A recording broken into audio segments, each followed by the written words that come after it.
Assalamualaikum warahmatullahi wabarakatuh. Perkenalkan, nama saya Novita Saputri dengan NIM 19129050 dari jurusan PGSD Pendidikan Guru Sekolah Dasar Fakultas Ilmu Pendidikan. Baiklah, pada kali ini saya akan menjelaskan yaitu tentang pengertian penegakan hukum. Pengertian penegakan hukum adalah suatu proses pemungutan nama-nama hukum secara nyata dalam kehidupan bermasyarakat, berbangsa, dan bernegara. Baiklah, itu yang dapat saya jelaskan tentang pengertian penegakan hukum. Perkenalkan, nama saya Nora Septiana Gita, NIM 19052026. Baik, pada kesempatan kali ini saya akan menjelaskan tentang penegakan hukum menurut para ahli.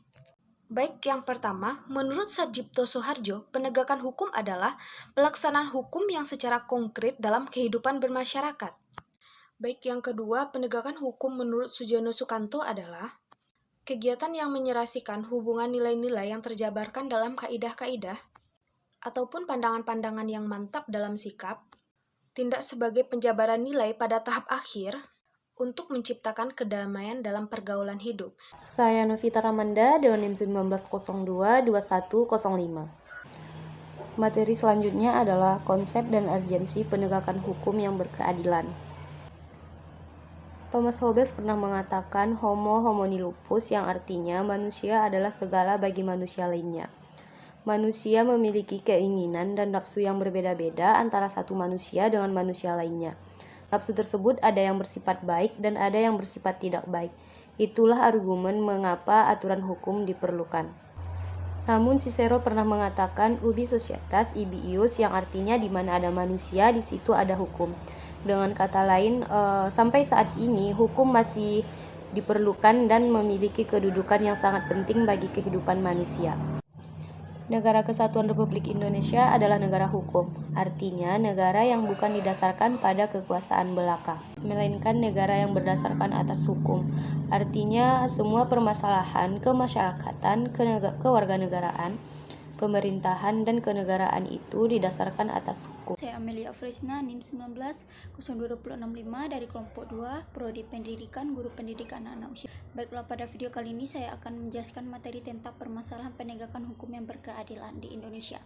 Mengenai penegakan hukum ini, hampir setiap hari media massa maupun elektronik atau media cetak menayangkan masalah penegakan hukum yang belum memenuhi rasa keadilan masyarakat maupun permasalahan tentang HAM. Saya akan menjelaskan ada beberapa permasalahan penegakan hukum yang terjadi di Indonesia, diantaranya yaitu pertama, perilaku warga negara, khususnya oknum aparatur negara, yang banyaknya yang belum berlaku baik dan terpuji, seperti praktik suap atau perilaku premanisme dan perilaku lain yang tidak terpuji. Yang kedua yaitu masih ada potensi konflik dan kekerasan sosial di masyarakat seperti SARA, tawuran, pelanggaran HAM, etnosentris, dan lain-lain.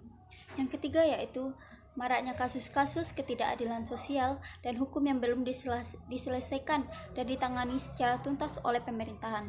Yang keempat yaitu penegakan hukum yang lemah karena hukum bagaikan pisau yang tajam ke bawah tetapi tumpul ke atas. Seperti itulah hukum yang saat ini terjadi di Indonesia.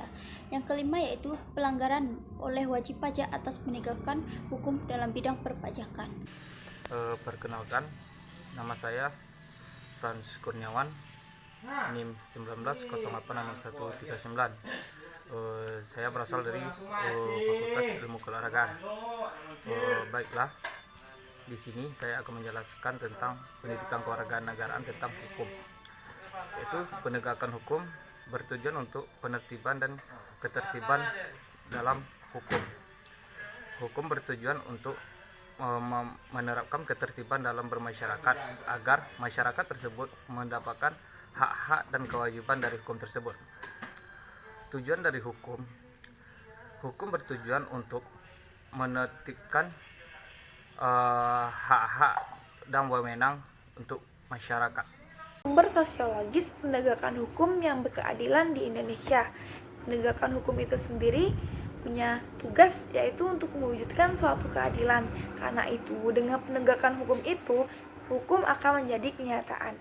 Hukum sendiri bertujuan untuk mengatur keadilan dan ketertiban di dalam suatu masyarakat.